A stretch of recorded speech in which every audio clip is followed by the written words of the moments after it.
Jean-Paul Sartre does not tell a classic story in Nausea. He does not construct a plot. He does not offer a dramatic structure that will captivate the reader. Instead, he does not something far more disturbing. He locks the reader inside a consciousness, into Antoine Requentin's mind. There are no major events in this mind, but there are small awareness. And this small awareness gradually transforms into a great collapse. What Requentin experiences happens not in the external world, but in his perception. At first, everything is normal. The streets are the same, the objects are the same, the people are the same. But after a point, this sameness does not break down. It loses its meaning. And that's when the nausea begins. Requentin realizes the world wasn't created for humans. The root of a tree, a stone, a bank, a doorknob, they are all there, but not for a purpose. They exist simply because they exist. This realization seems simple at first glance, but it's actually devastating, because humans always read the world through the lens of meaning. What is this thing for? What is its purpose? Why does this exist? But what Requentin sees is this: nothing exists for something. Everything is without cause. At this point, existence ceases to be neutral. It becomes disturbing, because objects are no longer tools to be used. Things that carry meaning are superfluous, that this superfluous overflows, comes upon you, pulls you in. For Requentin, the world is no longer an orderly system. It is an accumulation. Everything is in excess. The most striking moment of this feeling is the scene with the tree's root. Requentin looks at the root, but for the first time he really looks, and he realizes this root does not represent anything, does not carry meaning, does not convey a message. It simply exists. And at that moment, his thought arises. This thing could exist without it. This thought is the center of the nausea, because the same question returns to man. I too could exist without it. And this is not a romantic thought. It is a feeling of emptiness. Sartre's harshest sentence is hidden here. Man is superfluous. But this superfluity does not mean insignificance. It means the absence of necessity. Man is not planned, is not created for a purpose, is not placed in a role. First he exists, then he defines himself. And that's exactly where the problem begins. Because this situation seems like freedom. But for Requentin it is not a relief. It creates a void. There is no ready-made meaning. There is no direction. There is no should be. Therefore, nausea is not a disease. It is an awareness. But this awareness is not enlightening, it's heavy. One can no longer see the world as before. And most dangerously, there is no turning back. Jean-Paul Sartre becomes even harsher from this point on, because what Requentin realizes is not just meaninglessness, it is freedom. But this freedom is not good news, as we might think.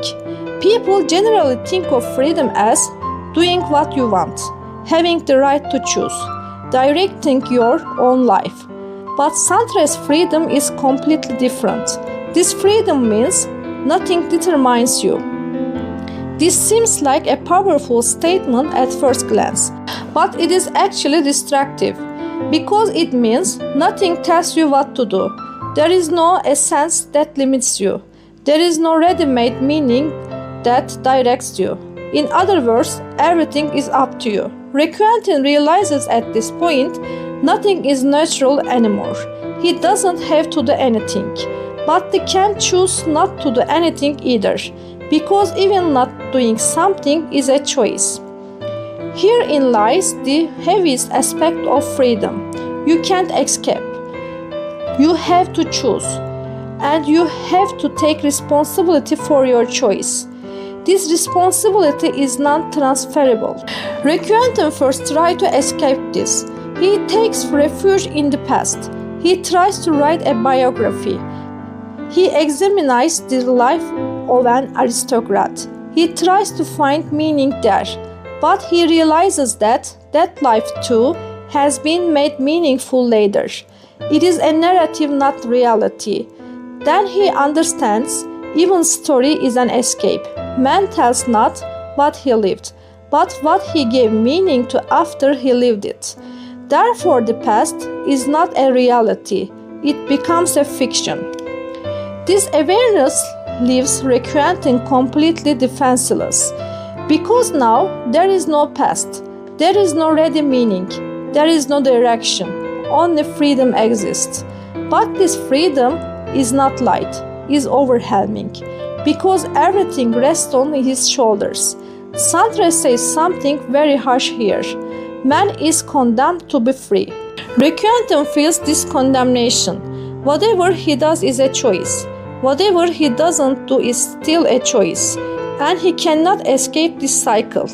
Therefore, freedom does not open a door, imposes a burden. This is the crisis Requentin experience, not facing meaninglessness, but facing the necessity of creating meaning. And at this point, one realizes the problem is not that life is meaningless. The problem is that you have to create meaning yourself. For Antonio Requentin, love initially appears as a possibility of escape. For a person crushed under the weight of existence, turning to another person is almost a natural reflex. Because when a person is trapped within their own consciousness, they hope for meaning from the outside. Requentin does this. He considers love as a possibility of salvation. But here Jean-Paul Sartre establishes a very harsh reality. Love does not make existence meaningful. It only makes one forget it for a short time. When we look at Requentin's past relationship, we actually see this. Two people approach each other but can never truly unite. Because every person is trapped in their own consciousness. Every emotion is subjective and closed. No one can truly reach the inner world of another. Therefore, love is not a union as we think, but the coming together of two solitudes. When Requentin realizes this, the true nature of love changes. Intimacy, it turns into temporary consolation. Attachment, it creates a feeling of dependence. Meaning, it turns into an illusion. Love is no longer a solution, but a distraction.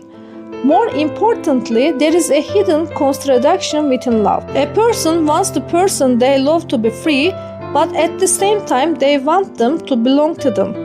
This is an impossible balance. When Requentin realizes this contradiction, he understands. Love cannot exist without destroying freedom. But when it destroys freedom, it also loses its meaning. Therefore, love either becomes superficial or becomes suffocating. It is never a complete solution. Sartre does not romanticize love here. He dissects it. He clearly shows that love cannot fill the existential void of man. It only covers that void. But when the cover is removed, the void is there. And the most disturbing realization for Requentin is this: even when a person loves someone else, they cannot escape their own loneliness. Requentin questions not only love but also society. And the rupture he experiences here is perhaps the harshest, because people often define themselves through society, by their profession, by their status, by their role, by their identity. But Requentin begins to see inside these structures. While sitting in a cafe, he looks at a waiter. The waiter's movements are too orderly, too correct. And that moment he realizes the waiter is acting like a waiter. That is, he doesn't just do his job, he plays that role. This small realization creates a major rupture. Because this is not only true for the waiter. Citizen acts like a citizen. Intellectual acts like an intellectual. Lover acts like a lover. Everyone enters a role. and these roles eventually replace identity.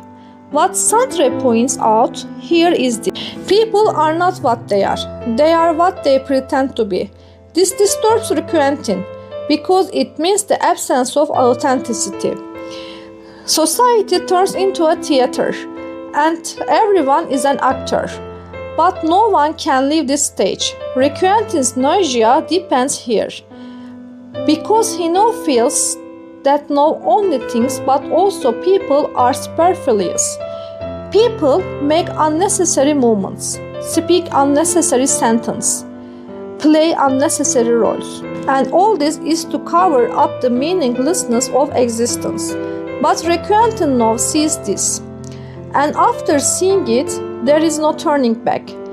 The harshest realization is this: society does not give meaning to man. It only gives him a role. And that role, after a while, becomes the man himself.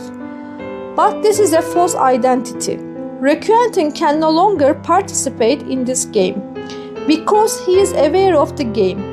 But he cannot escape the game either, because there is no other reality. This is where existential entrapment reaches its peak. Society is fake, roles are artificial, identities are temporary, and man, in the midst of all this, he is forced to define himself, but there is no ready-made definition.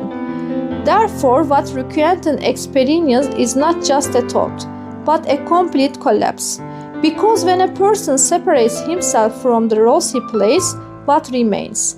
Sartre does not answer this question. He only shows that void.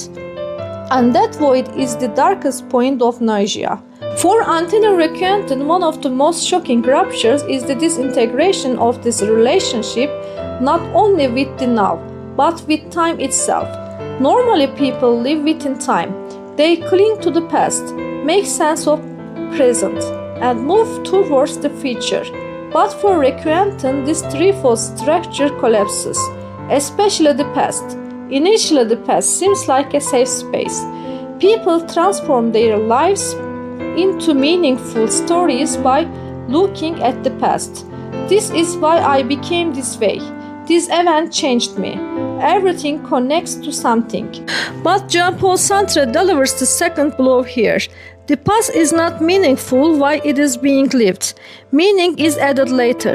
When Quentin realizes this, history also collapses, because what we call history is not the event themselves, the meaning given to events later.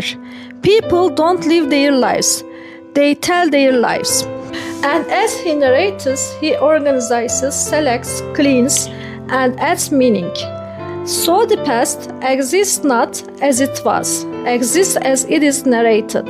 This awareness pushes Quentin into a much deeper void, because now he knows nothing has ever happened as it should have. No event has never happened for a purpose. Everything just happened. At this point, the timeline breaks. Past doesn't inspire confidence. Future is uncertain. Present is excessively dense of suffocating. Quentin is now trapped in the moment. And this moment is not an ordinary moment. This moment extends, intensifies, overflows. It's as if time doesn't flow, but accumulates. Therefore, nausea comes not only from existence, but also from time. Because time is no longer a flow, but an accumulation. Quentin cannot escape to the past, because the past is a false narrative. He cannot escape to the future, because the future does not yet exist. All that remains is a now from which he cannot escape, and this now becomes the heaviest burden for him. Sartre touches on a very harsh point here. Man lives by living in his past, but when that belief collapses, man finds nothing to hold on to in time.